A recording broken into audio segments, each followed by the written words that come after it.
Tem alguma vinheta ou a gente entra direto? Não, sem vinhetas. A gente entra. Aí eu digo um oi e apresento você.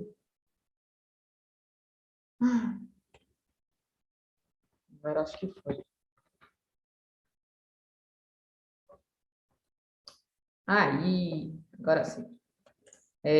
Boa noite a todos. Vamos iniciar aqui mais um Café Italiano. Dessa vez o nosso convidado mais que especial é o Filippo Pitanga, crítico de cinema. Muito obrigada por aceitar nosso convite, Filipe. Eu aqui agradeço. O nosso assunto de hoje, né, é a Alice Rohrwacher, que na verdade é o jeito que eu falo, mas se você quiser seguir a pronúncia italiana, seria Alice, né? Alice Rohrwacher. Não seria nem pela italiana, porque o sobrenome dela vem do pai dela, que era alemão. Então, o Rohrwacher realmente não é italiano. Mas todo mundo pronuncia aqui no Brasil como Rohrwacher mesmo, vai se pronunciando como for. Perfeito. Então, né, já iniciando aí as nossas discussões, eu gostaria de perguntar para você o seguinte: o cinema novo italiano, o cinema contemporâneo, eu sempre escutei assim muita gente falar que é um cinema em decadência, porque não tem mais um Fellini, não tem um Rossellini, não é mais aquela mesma coisa de sempre. Mas, por outro lado, a gente vê nomes que não só são promessas, como também já demonstraram seu talento, né, na direção, assim como a Alice. Como é que você vê essa questão? Olha, em primeiro lugar, existe um certo saudosismo que não pertence só ao italiano, né? Sempre existiu. Então as pessoas elas tendem a dizer, quando era bom, quando nós tínhamos aquilo. É evidente, eu também idolatro Antonioni, Fellini, são alguns dos meus diretores favoritos de vida. Evidente que são, e nunca vão deixar de ser. Agora, ignorar que nós temos diretores hoje em dia como Paolo Sorrentino, Matteo Garrone, a própria Alice. Nós temos inúmeros diretores e diretoras talentosos, não só a Alice, como a Laura Bispori, a própria Asia Argento trabalha muito com cinema também italiano. Então, nós temos diretores e diretoras de enorme talento, com muita prolíficos, né, e com muita linguagem, que estão dialogando com a contemporaneidade. Agora, a palavra que você falou, a decadência, eu aprecio ela. Algumas pessoas acham como algo negativo, mas eu acho que é algo positivo. Ela é uma estética. A decadência ela é uma estética. E a estética das ruínas, a estética da desconstrução, do rejeito, do dejeto, pode ser interessante, ainda mais numa contemporaneidade em que a gente lida com o fator liquidificador. A globalização fez com que tudo valesse ao mesmo tempo. Então, quando tudo está no liquidificador, o que vale? Eu acho que existe um lugar para essa decadência em que a Itália olha para o próprio umbigo. E uma das pessoas que mais olha é a Alice. Acho que ela o faz, até porque a formação dela não era cinema, né, era filosofia. Acho que ela o faz com uma proposta autoral e filosófica, em que menos interessa a ela quando ela retrata igreja, política, zona rural, população, família, a temas caros ao cinema italiano, muito menos como instituições, e para ela importa muito mais como metáforas, analogias de um significado maior, de buscar uma essência, que cada filme dela traz um recorte específico para dialogar com isso. Então, não veria um problema em o cinema italiano estar, entre aspas, decadente. Francês até tem uma expressão para isso, né? Décadent chic. Então, não vejo um problema com isso. Agora, não acho que a gente deva comparar os grandes, porque senão a gente vai ter que fazer isso com todos os cinemas. Quando os nossos grandes se forem, todos se forem, quem vai substituir? Quem vai ocupar novos lugares? Né? No Brasil também. A Glauber Rocha faleceu. E hoje nós temos Kleber Mendonça Filho ganhando os prêmios todos em Cannes, como um dia Glauber ganhou, de direção pelo Dragão da Maldade, da mesma forma. Então, assim, Kleber não tem valor? Então Kleber é o novo Glauber. Também não. Não é o mesmo cinema. Não tem a mesma proposta, não tem o mesmo interesse. Mas tem muitas afinidades, claro. Assim como Paolo Sorrentino trabalha, por exemplo, com o cinema do Visconti para fazer o novo filme dele. Então, A Grande Beleza é uma continuidade, por exemplo, do Fellini. Ele pega A Doce Vida e trabalha o personagem mais velho. O Um Sonho de Amor é totalmente o, o Sonho de Amor do Luca Guadagnino, desculpa, é totalmente Visconti. O Paulo Sorrentino, quando fez Juventude, brincou com o Fellini 8,5. Então, assim, eles estão usando os mestres. Isso faz do cinema deles menos valoroso? Seria, na verdade, uma criação de um novo estilo, né, para não copiar os outros. Eu sinto que a Alice, ela, o que é que ela faz? Ela tem muita inspiração, você vê muita inspiração nos filmes dela, mas não vê uma cópia, você vê uma coisa autoral, uma coisa que é dela. Diferente, na minha opinião, do Paulo Sorrentino, que eu acho que ele tenta fazer uma cópia de Fellini. Muita gente, inclusive, diz, né, que ele tem, ele é o novo Fellini e tal. Estou usando muito da minha opinião pessoal aí para falar do Sorrentino, mas eu acho que a Alice ela consegue isso de fato, usar uma influência, mas criar algo que é dela, entendeu? Concordo com você. Eu acho que é um cinema original. Não acho que, vou discordar, não acho que o Sorrentino copie o Fellini. Eu acho que ele cria um meta-cinema. Ele cria literalmente uma metalinguagem com a carreira de um mestre que não depende de todas as suas obras, não estão todas imersas no Fellini, mas eu acho que quando ele fez os filmes específicos que ele faz isso, é uma declaração mesmo, voluntária. Mas, por exemplo, toda a festa do início de A Grande Beleza, para mim, não é a festa de La Dolce Vita, é a festa, é a esbórnia do... Ai, desculpa, gente, porque fim do dia, dando uma aula depois da outra, vocês sabem como é que a gente fica, né? Mas o Soy Cuba, o Soy Uhum. Cuba, que é um filme cubano, que temos até o nosso documentário sobre o filme brasileiro, né? O Soy Cuba, o Mamute Siberiano, do Vicente Ferraz. Existe uma cena de festa em que a câmera ela passeia pelos patamares, e eu vejo muito isso na festa do A Grande Beleza do Paulo Sorrentino, muito mais, por exemplo, do que uma influência estética de câmera do Fellini na festa. Acho que ele brinca muito mais com o arquétipo social da personagem que envelheceu do que com a linguagem de câmera do diretor. E aí a gente pode dar o mesmo exemplo invertido com a Alice. Ela está trabalhando arquétipos que sempre existiram. Se você perceber, o primeiro longa-metragem dela, Corpo Celeste, e o mais recente, né, Lázaro Felice, ela usa da mesma figura da juventude ingênua, que passeia de maneira incólume, de início, pelas grandes instituições, né, familiares, religiosas, que teriam uma hierarquia de poder. Nisso, por exemplo, você poderia ver as comédias familiares do Mario Monicelli, mas ela tem uma certa é, angústia e, ao mesmo tempo, uma deriva que eu acho muito interessante. Ela coloca esses corpos em deriva como se esses corpos celestes tivessem um caminho pré-determinado para andar. Só que se você prestar atenção demais do ponto A ao ponto B, de para onde esses corpos estão indo, você não vai prestar atenção no que de fato ela quer. Pouco importa se uma personagem dela, por exemplo, morrer. Se uma personagem dela nasceu, viveu e morreu. Muito mais importa a metáfora do que aquela significação representou. O como talvez modifique completamente a história de uma mesma personagem que morreu, como por exemplo em Lázaro Felice, que não é apenas uma análise, né, uma metáfora, uma analogia com a Bíblia. Quem reconhece a palavra Lázaro reconhece a teoria bíblica do Lázaro, da ressurreição, e como nós temos já uma teoria trazida para um filme moderno. Mas ela está pouco se importando com o traçado orbital. O que eu acho que ela gosta é a deriva. É que esse corpo, enquanto você não vê para onde ele vai, ele está transitando, ele está transeunte. E esse caminho é o que importa. Principalmente as metáforas sobre ele.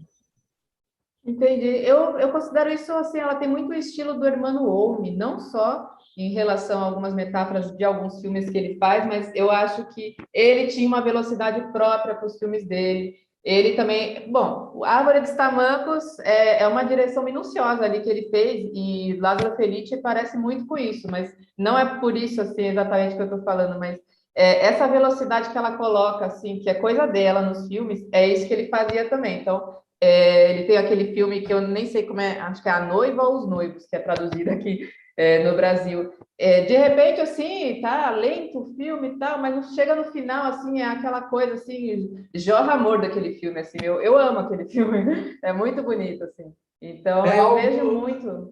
Perdão, perdão. Não, não, Não, eu conclua, por vejo favor, muito do cara. Hermano Homem nela, assim, muito mesmo.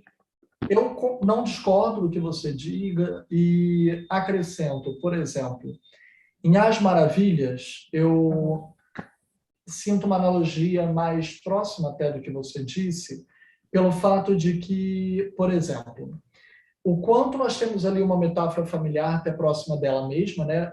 Apesar dela dizer que não é inspirada em fatos reais, tem várias, não é uma autobiografia, mas ao mesmo tempo tem vários fatos reais da vida dela ali. O pai dela de fato era apicultor, de fato era alemão, ela cuidava das irmãs, então tem várias questões ali que de fato estão muito próximas a uma vida real. Só que ela transforma aquilo de uma maneira lúdica, como ela faz, né? E que eu acho que ela pega. Todos os filmes dela têm alguma abstração da realidade, né? Tem uma suspensão da descrença, quase fantasiosa, que eu acho que ela pega muito da terceira fase do neorrealismo italiano, que já não era mais atinada necessariamente aquele início muito é, fora dos estúdios, muito cru, visceral, já tinha uma autoralidade maior, principalmente porque o cinema deles estava renomado no mundo, e essa terceira fase em que eles assumem lugares mais lúdicos, oníricos, delirantes, não só Fellini,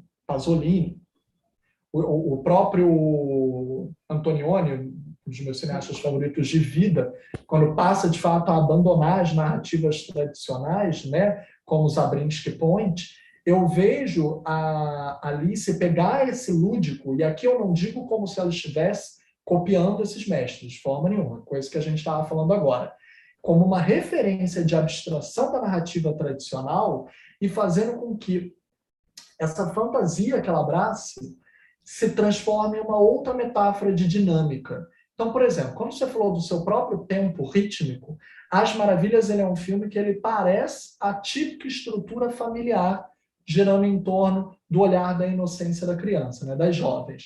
Mas quando você olha bem de perto, principalmente com o elemento disruptivo do programa que é criado, né, um programa televisivo que quem ganhar vai ganhar o País das Maravilhas, vai ser a Rainha das Maravilhas, que é uma coisa que por si só é surrealista, né? Não existe por si só. Ela fez uma excelente escalação de elenco, né? Inclusive em colocar a Mônica Bellucci ali, uma deusa do cinema italiano, para representar uma deusa da mitologia. Então ela é um ser mitológico que vem da ancestralidade italiana. E quando a gente chega no final do filme, o filme ganha um outro ritmo que não é apenas pela velocidade dos planos, mas porque quando ele se torna tão lúdico que a realidade não conta mais, o operador é o espectador que vai trabalhar o sonho, vai trabalhar essa suspensão da descrença em substituir o que antes era o ritmo dos planos numa narrativa tradicional. Então, acho que é um pouco isso, como você bem colocou, que ela assina com uma impressão digital própria. E também tem uma coisa interessante nesse filme As Maravilhas, porque você olha para aquele pai extremamente grosseirão, assim, você a princípio não gosta dele, mas quando foram perguntar para Alice, Alice, esse cara é vilão ou herói no filme? Ela diz, é herói, é claro. Ele é uma pessoa que eu me identifico, ela falou, porque ele não fala um idioma. Ele fala italiano, francês, alemão, ele não fala bem nenhum idioma. Então, ele tem as ideias dele na cabeça, certinho, fixas, só que ele não consegue colocar as ideias, porque ele não fala bem, então ele se irrita, às vezes tende a ser violento, agressivo, de uma forma animal e tal. É muito bom, é legal olhar a coisa por essa forma, né? Você não está fazendo um juízo de valor sobre a personagem masculina que tem lá, né? Que poderia fazer, porque, né, o grosseirão tá vendo a filha se tornar adolescente, não sabe como reagir a isso, não é isso? Mas olha, você falou uma palavra muito interessante que vem muito a calhar e era um dos tópicos que a gente ia trazer, que são os bichos. Ela tem várias metáforas com animais em seus filmes. E os animais são, de fato, bichos irracionais. Nós, seres humanos, na teoria, seríamos racionais. Nós pensamos, usamos a razão. O que eu acho interessante é que ela busca uma essência por trás do artifício. Então, quando ela faz uma analogia com os animais, na verdade, ela não está nos chamando de irracionais. Ela está tentando entender o mínimo denominador comum da essência, do que é essencial, do que nós trouxemos dos animais. Então, quando ela faz a diferença, eu, por exemplo, dou aula de roteiro no SESC com meu querido companheiro Fidelis Fraga, de curso, nós somos os professores do curso Narrativa das Redes, e a gente sempre fala para nossos alunos uma questão, né? A diferença crucial entre vilão e antagonista. São duas coisas completamente diferentes. O vilão, ele quer obstruir o caminho da jornada do herói, porque ele almeja a vitória, a superação, os louros, o reconhecimento para si. Ele geralmente é vilão porque ele se furta a algum dos passos que o protagonista tem que dar. Então, ele não quer a mesma vitória limpa, superada, com os mesmos lutos, com as mesmas perdas. Ele quer levar alguma vantagem. Ele tem algum tipo de artimanha, de vantagem sobre outros. O antagonista, ele não é um vilão. Existem forças durante um filme. Essas forças, elas apontam para todos os lados. Às vezes, forças estão contrárias. Às vezes, melhores amigos disputam um concurso juntos e tem que saber qual dessas pessoas irá ganhar. Eles podem jogar limpo ou podem jogar sujo.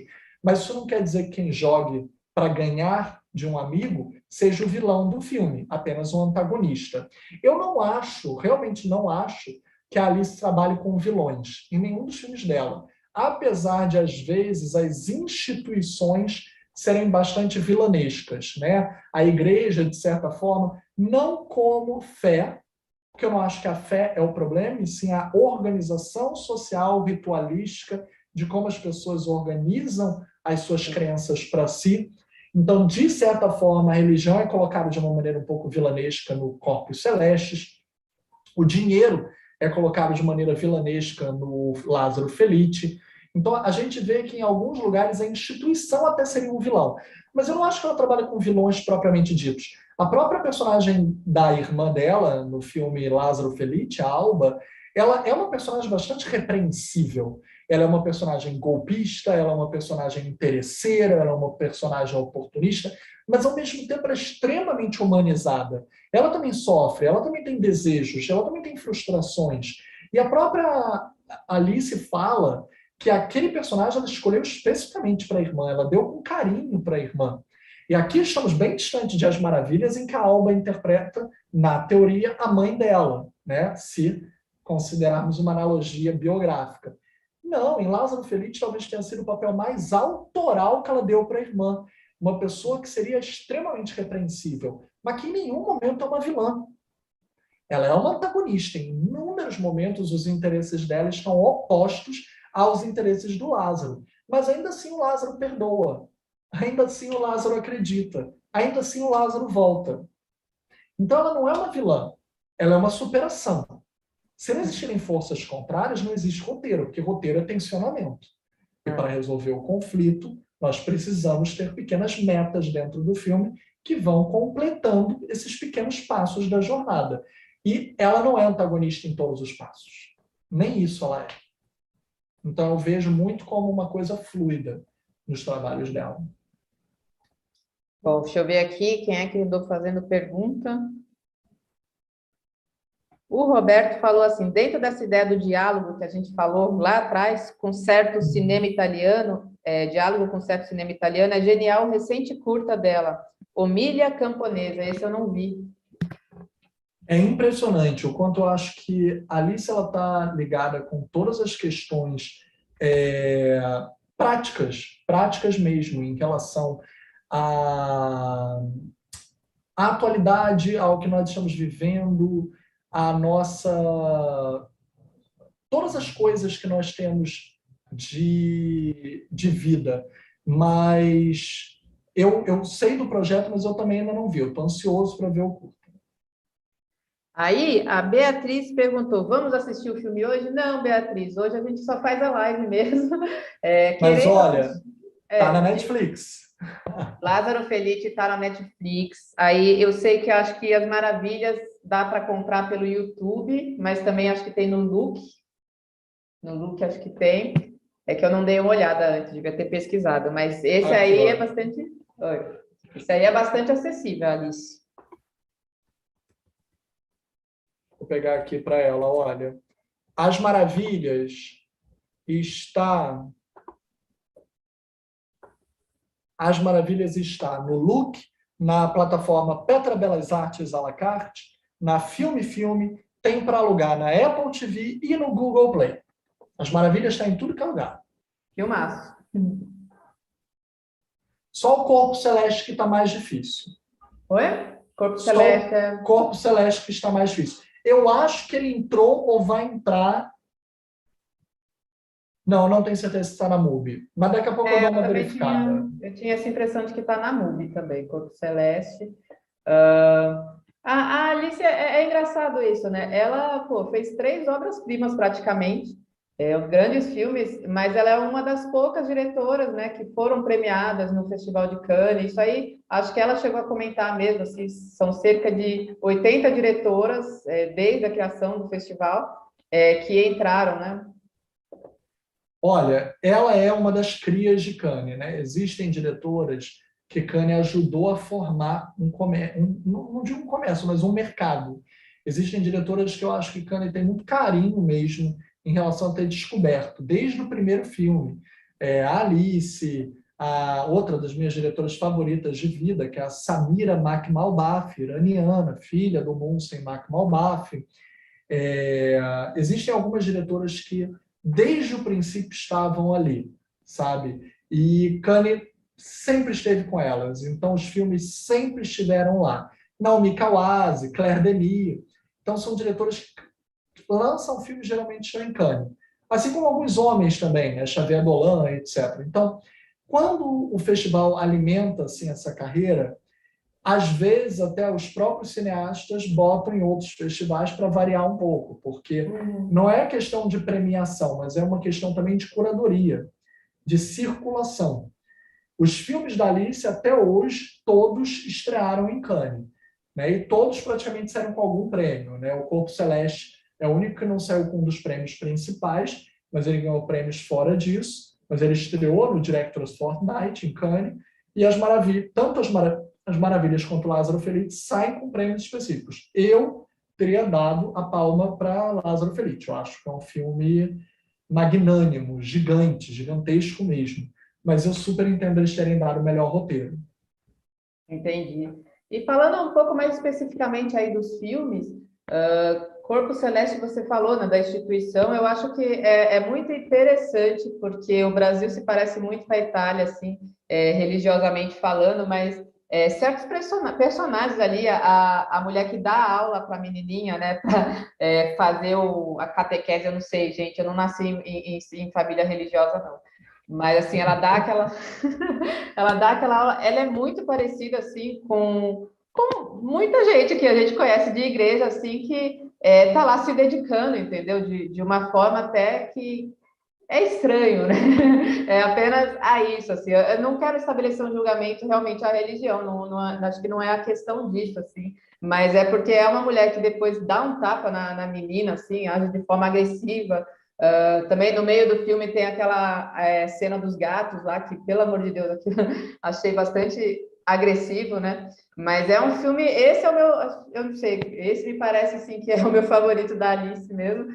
Mas, e no final, você falou nessa questão dos animais aí, que eu nem tinha notado isso aí, mas o menininho chega para ela e fala, você quer ver um milagre e tal? Aí mostra uma minhoquinha, assim, eu achei muito legal, assim, muito bonitinho esse filme.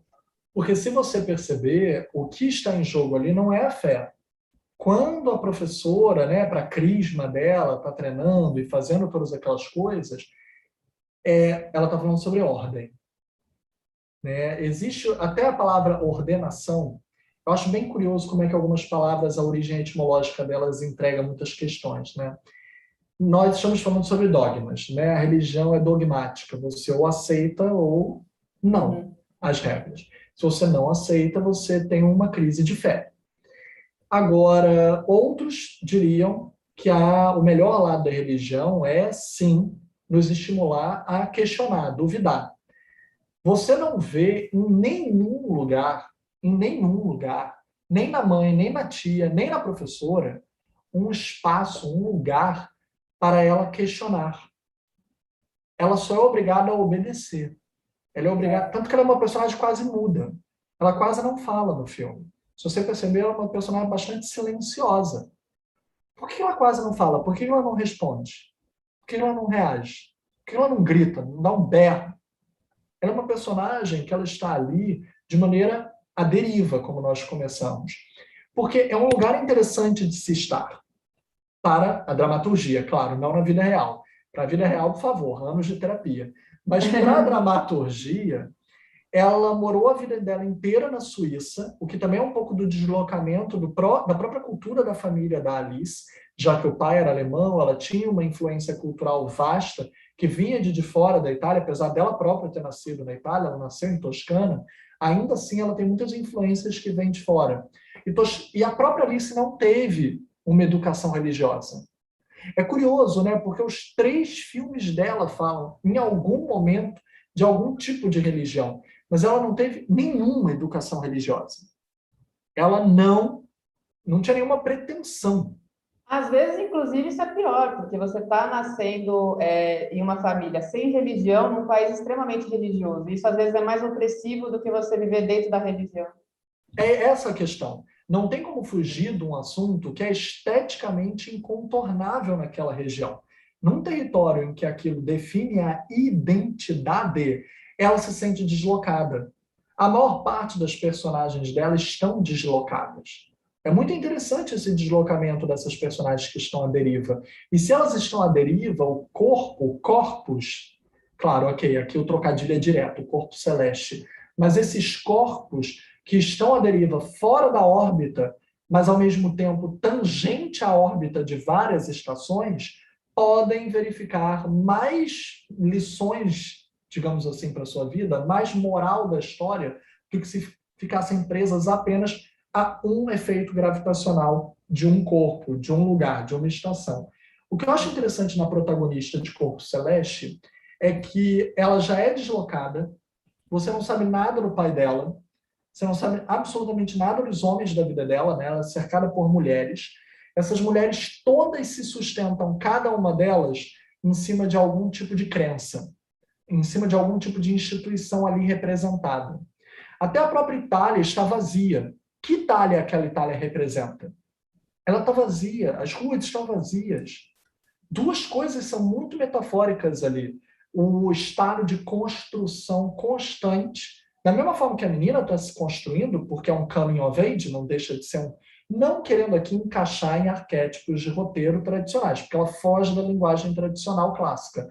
Mas, se a gente fizer assim, uma análise topográfica, em que a gente olha de cima, é um coming of age. E essa menina que está em formação está vendo uma cidade, uma Itália em formação, com várias escavadeiras que estão em obra, em construção, o tempo inteiro. Para além disso, ela também está vendo um período eleitoral, que é um outro processo construtivo, porque você vê na cidade inteira espalhados panfletos de candidatos. Então, quando você vê uma cidade vazia, que está em constante construção e demolição, com um processo eleitoral, e que ela própria não sabe que caminho seguir, mas ela vê um pouco de todos, essa decepção com essas pessoas que só querem que ela obedeça ordens e que não pense por si própria, é parte formativa dela. Essa decepção, por isso que quando eu falei no início, essa decadência, né, existe algo de decadente nisso. Não é o político eleito, não é a cidade nova, não é o prédio recém-lançado. Está tudo ainda desconstruído, está tudo ainda em processo. E essa decadência, ela é formativa. Porque ela é formativa de toda a criação precisa de uma implosão, que nem a Fênix precisa das suas cinzas. Então, eu acho que a Alice ela está trabalhando uma Itália transitória de cinzas das chamas que criam algo novo. A gente não vê nos filmes dela o que ela criou. A gente vê personagens que são impulsionadas a se queimar para você cogitar que elas irão criar algo novo. E Uma aí nova a gente realidade, um chega, novo mundo. e aí a gente chega também no Lázaro Feliz, né? Porque também podemos comentar aí simplesmente esse filme. É, também muito parecido com o Brasil, porque até hoje esse serviço do trabalho escravo existe de a pessoa trabalhar no campo e trabalhar sem direito ao salário, né? É muito interessante esse filme, sim, porque eu assisti sem sinopse, assim, só no susto para saber o que era. E aí você tá lá vendo um filme sobre camponês, de repente, né? Não é mais um filme sobre camponês. E mal é um filme, digamos assim, realista, porque é sobre a realidade, mas não é realista, né? Dos três, é o que mais abstrai da realidade. Eu acho que ela já estava preparando isso desde o primeiro filme.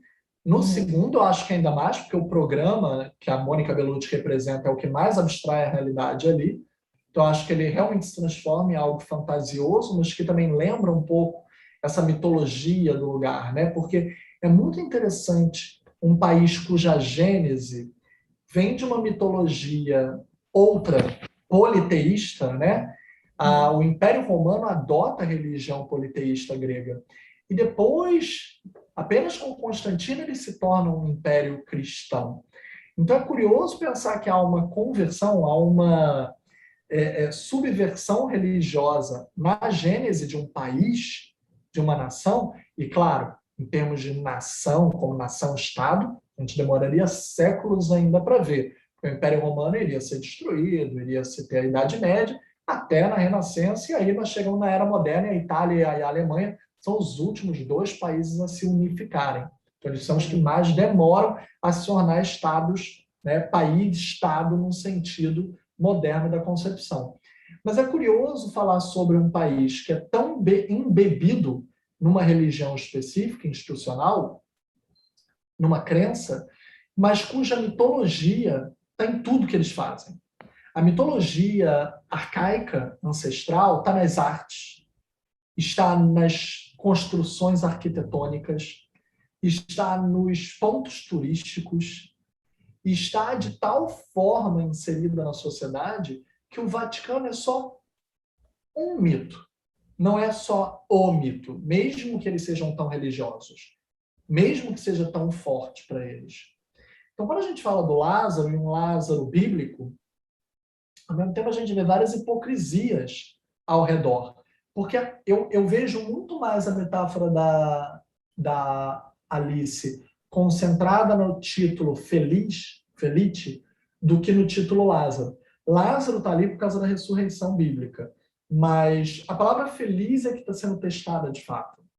Podemos ser felizes se não tivermos que pedir nada em troca, não tivermos expectativa nenhuma e só vivemos a vida de acordo com o que nos é dado no momento, naturalmente, sem pedir, sem dar nada em troca, sem comprar, sem pagar.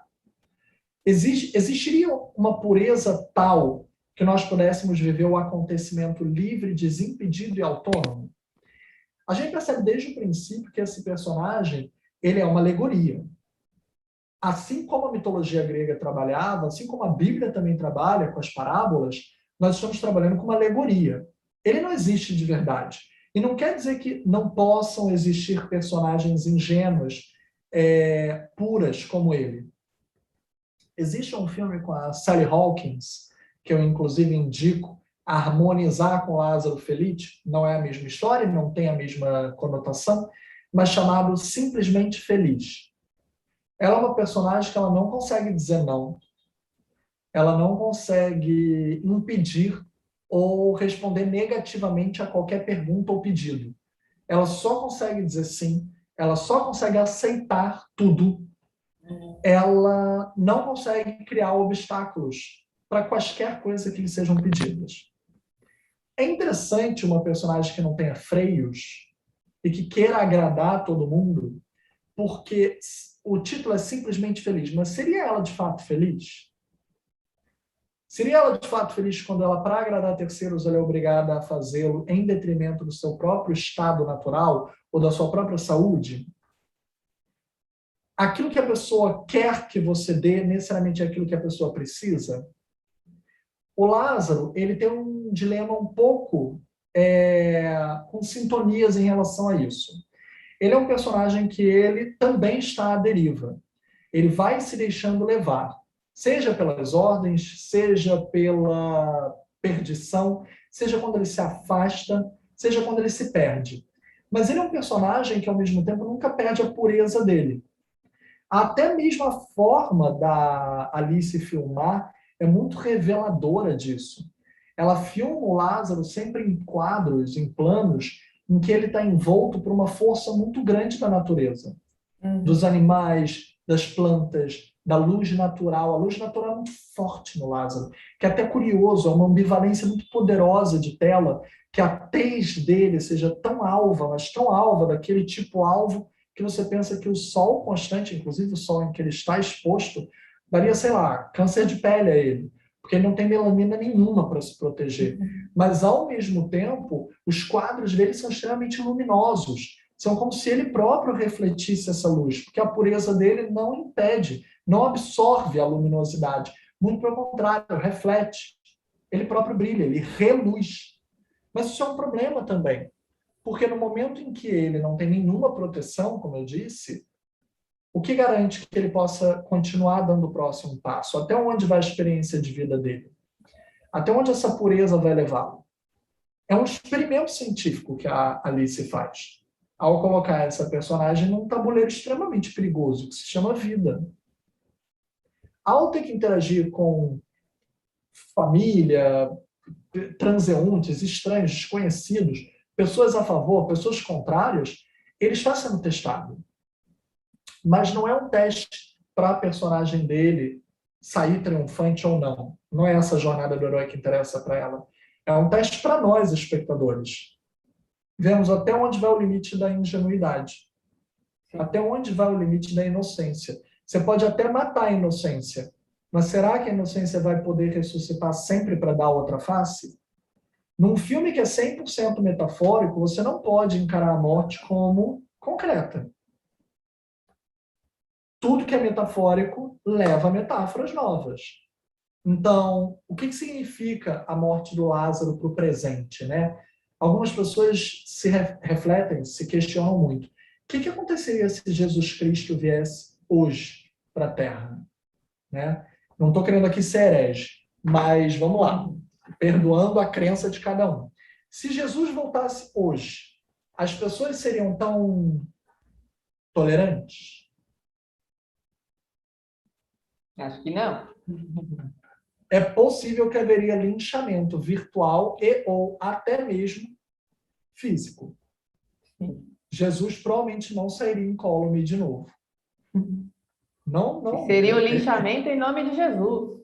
Em nome de outro Jesus, porque esse não pode ser verdadeiro. Então, o que acontece é que... O que significa um Lázaro para o tempo presente? Sabe? Acho que é uma pergunta muito interessante. O que significaria a ressurreição?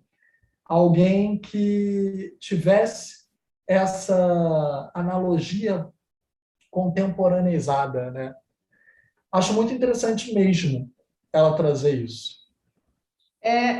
Isso me lembra também, volta e meia tem um filme parecido com esse, assim, Europa 51, do Roberto Rossellini. Ele coloca esqueci o nome da atriz principal, mas a Ingrid Bergman. Ingrid Bergman, que era amante dele na época, ainda não tinham casado. Exatamente. Os dois cometiam adultério, né, gente? Lembremos, então. Que fez o Rossellini tentar se redimir várias vezes através dos filmes, inclusive. Eu acho isso muito interessante, mas nesse filme especificamente, que envolve aí também contexto histórico, época, acho que do macartismo nos Estados Unidos, etc., ele tentou colocar uma pessoa super boa, que era o personagem dela, para tentar fazer o bem, e ela foi dada como louca, né? É uma coisa bastante parecida. No caso, você discorda? Não. Então, vamos lá. É geracional, né? Estamos falando de um diretor homem trabalhando com uma representação feminina. Mas é uma representação metafórica. Mas que ele repetiu na carreira dele, inclusive com ela própria. Stromboli é a mesma metáfora. Essa mulher deslocada que não pertence àquela ilha e que vai sentir excluída, né? E que aquela força do vulcão é uma força da natureza que, ao mesmo tempo, emerge dela mesma em, em não conseguir se encaixar, em não Aham. conseguir estar naquela tradição. E aquela tradição tem um tempo, tem um relógio marcando a hora de acabar. Eu acho que é muito isso. A Itália, ela dialoga com tradições. E essas tradições, elas persistem, às vezes moribundas, como fantasmas, mesmo sabendo que tem hora para acabar. A mesma coisa, por exemplo, da Virgem Santíssima, a estátua sendo carregada em A Doce Vida do Fellini. É aquela tradição que ela é tão absurda, mas tão absurda, que as pessoas às vezes até esquecem pelo que elas começaram a acreditar para seguir essa tradição. Então, quando você vê, por exemplo, eu acho muito importante a gente ser introduzido no Lázaro Felice, a personagem da Alba tentando vender coisas, tentando dar golpes, porque essa essa forma de descartar a tradição, não importa qual seja o valor pecuniário que ela possa adquirir com isso, mas nada tem valor para ela sentimental se puder ganhar alguma coisa com isso, é bem dizer que as tradições vão até onde elas interessam. O interesse pode ser pecuniário ou não, mas o interesse vai ser um valor apregoado ao limite, a uma barreira de até onde essas tradições importam. O Lázaro era uma pessoa desinteressada. Ele não tinha interesse no dinheiro, ele não tinha interesse naqueles objetos, ele não tinha interesse para além do humano. Então, quando você vive a vida distraído por essas distrações, por esses elementos disruptivos, é muito fácil se distrair, é muito fácil você perder o rumo.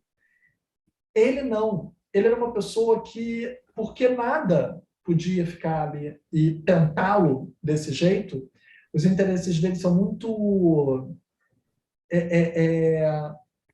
essenciais mesmo, não são superficiais. Eu acho que é uma boa metáfora em relação ao que nós colocamos de uma velha Itália que está sempre numa balança. Entendi. Até onde essas coisas vão importar até você se renovar? O próprio final do filme, mais uma vez metafórico, que parece trágico, eu não vejo como trágico, eu vejo como cíclico, em primeiro lugar, mas ao mesmo tempo eu vejo como enquanto a gente matar a nossa inocência, enquanto a gente aniquilar a nossa inocência, a gente não sabe exatamente pelo que nós estamos seguindo as tradições, a fé ou a crença, porque a gente só está seguindo elas por interesse. Além da própria crítica às relações de trabalho, né? Porque eles saem de uma escravidão praticamente para vir para outra, onde as pessoas, acho que nesse contexto de religião, mas também de trabalho moderno, as pessoas deixaram a bondade ir embora mesmo, e no momento em que viram o Lázaro, na verdade, desconfiaram dele, né? Sim, porque como acreditar numa pessoa que não teria interesse ali? Uhum. Se volta contra ele, evidente, porque ele fica sem defesas, mas é isso, é um paradoxo. Que beleza de filme. Eu acho que a gente falou bastante aí, gostei bastante dessa conversa, mas gostaria de perguntar também para você, além dela, assim, que outros diretores italianos você gosta? Eu próprio citei já várias pessoas aqui, né? Sim. Citei, inclusive, o quanto eu amo Antonioni como um dos meus diretores de vida mesmo, mas Fellini, idem, Visconti. Mas eu volto a falar das mulheres, né? Porque a gente, às vezes, não dá o devido reconhecimento a várias mulheres da história que sempre estiveram lá. Mesmo antes do neorrealismo italiano, o cinema italiano já tinha mulheres, como a Elvira Notori. Mesmo que a gente tenha perdido os filmes originais delas, a Elvira já estava fazendo documentários na década de 30 que iriam ditar estética para um neorrealismo docu-ficcional. Então, as mulheres já estavam paradigmaticamente sendo vanguardistas numa trilha. Eu não acho, por exemplo, que existiria as maravilhas da Alice se não existisse Pascalino Sete Belezas, sabe? Se nós não tivéssemos tido um caminho anterior de diretoras mulheres que estavam trazendo obras paradigmáticas. E assim, eu não digo nem sequer só a Lina Wertmüller. Nós temos outras diretoras italianas da época também. Nós temos a Liliana Cavani, com O Porteiro da Noite, que é um filme extremamente polêmico, controverso, difícil. Não sei quem aqui viu O Porteiro da Noite, mas ele é um filme que até hoje ele é bastante para frente, né? Para frentex. Mas tão pop que Madonna referenciou, por exemplo, ele em videoclipes dela. Então, no álbum Erótica tem várias alusões a O Porteiro da Noite. Então, nós temos um cinema italiano que já tinha mulheres fortes que estavam trabalhando com esse cenário. Mesmo que a gente, claro, tenha uma sociedade patriarcal e misógina que apagou várias dessas mulheres. Mas o quanto eu amo esses grandes mestres, também tinham grandes mestras que estavam impulsionando um cinema, fazendo um grande cinema. E eu acho que se não fosse, por exemplo, alguma dessas obras, nós não teríamos, paralelamente falando, algum desses filmes hoje. A Liliana Cavani toca ali, por exemplo, num sadomasoquismo, numa dor e sofrimento como superação de uma síndrome de Estocolmo, que eu vejo uma Asia Argento usando hoje em dia, sabe? Eu vejo o lúdico e o onírico do Pasqualino Sete Belezas da Lina nos filmes da Alice. Eu vejo essa discussão da representação feminina perante a religião ou a religiosidade, perante a instituição familiar, na Laura Bispo, inclusive com filmes com a própria Alba Rohrwacher, né? A atriz, aliás, a Alba, onde ela não está, né? Está em todos os filmes, em todas as pessoas na direção. Mas eu acho que é muito isso. É um cinema que está muito interligado, muito potente, e que até mesmo, porque a gente via a linguagem dos diretores homens, dos nossos mestres, e nada contra eles, mas a forma como os fãs, a cinefilia, viu de maneira pesada, tóxica às vezes, tirava a possibilidade dessas mulheres serem tidas como autorais também. E a própria autoralidade, a epistemologia da autoralidade, às vezes é um peso muito pesado. Porque a gente sabe que homens têm muito mais facilidade, principalmente homens brancos, héteros, cis, têm muito mais facilidade de ter orçamento para fazer um segundo longa-metragem, um terceiro longa-metragem, enquanto que mulheres, pessoas trans, ou da sigla LGBTQIA+, em geral, questões atravessadas étnico-raciais, orientais, pessoas negras, nosso cinema indígena, para fazer um longa, quiçá para fazer um longa-metragem, é um parto de carreira. Quanto mais para fazer 2 ou 3. E como é que você pode perguntar se essa pessoa segue uma linguagem autoral se ela não teve nenhum orçamento para continuar? Uhum. Então, às vezes, a autoralidade que destacava a visibilidade dos nossos mestres é um pouco uma faca de 2 gumes bastante injusta, para não dizer inversamente proporcional que as nossas diretoras também não tivessem linguagens autorais. A Alice, graças a Deus, está vivendo um momento prolífico, ela também é bissexta, ela demora um pouco a fazer um novo filme, mas, ao mesmo tempo, há de se falar sobre essa dificuldade, disparidade de orçamentos, que talvez não permitissem uma produtividade ainda maior, que a gente visse essa marca registrada tão nitidamente num percurso histórico, e dessemos ainda mais valor. Mas sem desmerecer os mestres. A própria Lina foi assistente de direção do Fellini e trabalhou, por exemplo, em 8,5. Então, há um trabalho conjunto que eu acho que se dá às mãos e que é muito continuado na história. Não dá para excluir uma parcela para se analisar a outra. Todos os filmes são muito valorosos. Tem também, você falou aí, Elvira, eu não conheço, mas tem também a Francesca Bertini. A Francesca Bertini é uma grande atriz do cinema mudo, que foi também produtora, diretora. Não é a primeira vez que eu falo dela aqui. Dá para ver filme dela aí pelo YouTube. Eu acho genial, assim, uma mulher muito boa. Eu me lembrei também, né, porque a Senhora de Escravos ali do Lázaro Felice, quem faz é a Nicoletta Braschi. Ela é uma grande atriz e ela fez um filme da Francesca Comencini, que é filha do Luigi Comencini, fez Mi Piace Lavorare. É um tremendo de um filme, também sobre relação de trabalho, assim, E ela tá perfeita, ela parece quase assim um personagem, uma atriz amadora, assim, aquelas que você coloca lá e que está realmente sofrendo com a situação, e não uma atriz, de fato, que construiu um personagem, quero dizer. Então, Uhum. tem diversos, assim, às vezes eu acho que é mais complicado conhecer esses novos diretores, porque antigamente, por exemplo, a minha avó ia para o cinema assistir Roberto Rossellini, assistir Vittorio De Sica, pagava baratinho, não sei o que e tal. Hoje em dia eu acho que não tem muito isso, assim, tem alguns cinemas, lógico, que passa o cinema chamado cinema autoral, né, o cinema que não é o americano, o hollywoodiano, mas é muito mais Uhum. complicado, principalmente para o pessoal mais jovem, eu acho, assim.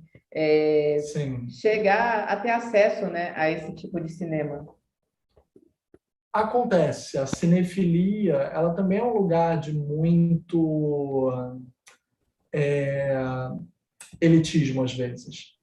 Existe isso. Nós trabalhamos com cinema, nós tentamos democratizar o acesso aos meios, mas nem sempre é fácil. O que eu acrescentaria seria o fato de que nós temos essa responsabilidade ética e profissional em tentar alcançar e facilitar esse alcance, mas não sermos condescendentes também com o público, né? Só porque o cinemão norte-americano de língua inglesa domina o mercado, e não é só com cinema, né? Com desenho animado, Caderno da Tilibra, McLanche Feliz, o combo da pipoca com brinde. Então é muito mais fácil para eles, de fato, dominarem o mercado e terem um ingresso que custa 40, 50 reais. Eles estão se pagando de inúmeras formas. Nós, com o cinema brasileiro, por exemplo, com um ingresso de 50 reais, como é que a gente convence o público a ver? Nós não temos nem metade desse arsenal. Então, a nós, profissionais do cinema, temos essa responsabilidade de fato, sabe? Compete fazer esse dever de anúncio e de desconstruir e tentar demonstrar que coisas estão interligadas. Você gostou de Vingadores, deixa eu te mostrar uma coisa aqui. Você pode gostar de Os Sete Samurais, porque foi a primeira vez que existiu uma reunião de guerreiros em prol de uma luta em comum e que estava falando sobre salvar o mundo, salvar uma cidade. Então, a gente tem como tornar palatável, atraente e demonstrar que esses cinemas estão interligados com truques de montagem, com planos de câmera que são influentes uns aos outros. Agora mesmo, o diretor de Blade Runner e Gladiador estreou nos cinemas O Último Duelo, que é uma estrutura que ele pega, né, que ele traz do filme Rashomon do Kurosawa, que traz três perspectivas sobre o mesmo crime. Então, por que um filme que está com Matt Damon, Ben Affleck, Adam Driver, Jodie Comer, nomes pop, nomes populares, pipocão, que tem luta de espada, que volta para a unidade de capa-espada, né? Em termos de gênero de cinema, tem uma estrutura narrativa de um filme do Kurosawa, que é um cinema japonês, filmes em preto e branco, que as pessoas, às vezes, nem todos, mas muitos filmes em preto e branco, que as pessoas talvez não quisessem assistir no momento, mas porque a curiosidade delas não foi despertada. Porque essas referências estão aí para serem conectadas. E cabe a nós tentar trazer o interesse à tona, porque também não adianta ser condescendente. Continua assistindo só Vingadores aí. Também assisti, também gosto. Mas para mim, ver Vingadores é rever Sete Samurais. Então, para mim, uma coisa não precisaria excluir a outra.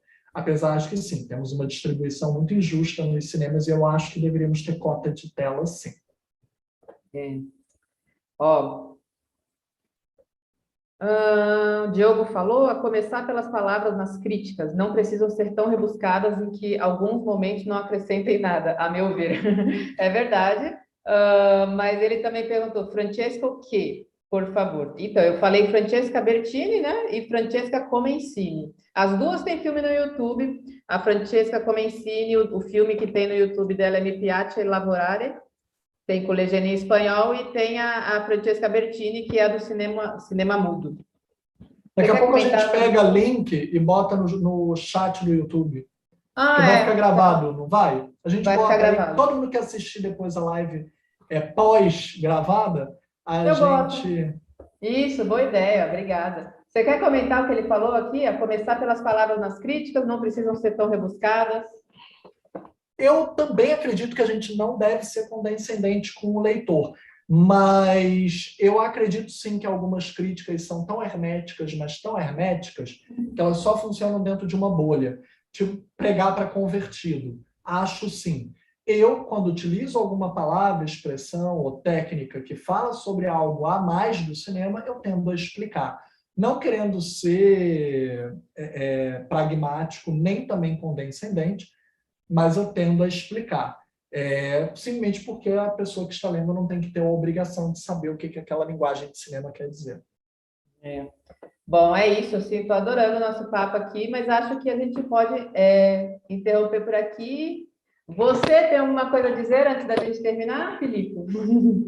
Ah, gente, assistam esses filmes, eles são obras-primas. O Lázaro Felice é um dos meus filmes favoritos da década passada.